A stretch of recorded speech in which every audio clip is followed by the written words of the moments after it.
So let's talk about synthetic slings for a little bit. These things have become the staple of our industry. Years and years ago we used more wire, rope, and chain than we do now, and they've been replaced by these in a lot of situations. And one thing that people end up finding out is that they get damaged and they get fuzzy and they start to wear out, and they're sitting back thinking, well, I didn't overload it, I didn't use it on a sharp edge, what happened? And I actually figured this out while I was in the field. Is I sat back one day and I thought about where did I keep them when I wasn't using them. And I had a game box in the back of a work truck. And in the South, it's common to get up into, low triple digits, 100, 103 degrees on a bad day. And I thought one day, wonder how hot it gets inside that game box.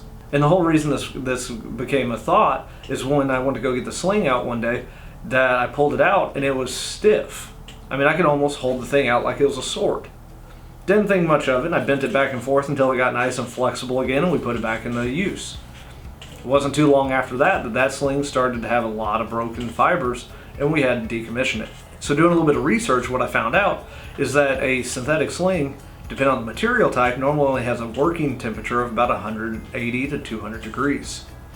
And what I found out is if you put a thermometer in that game box and let it sit in the sun, the temperature inside that game box exceeds 200 degrees.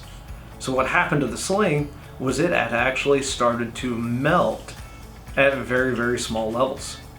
And therefore the sling wore out pretty soon after that. So if we start thinking a little bit more about where we're keeping these things when we're not using them, their service life will extend and we'll get a lot more use out of them.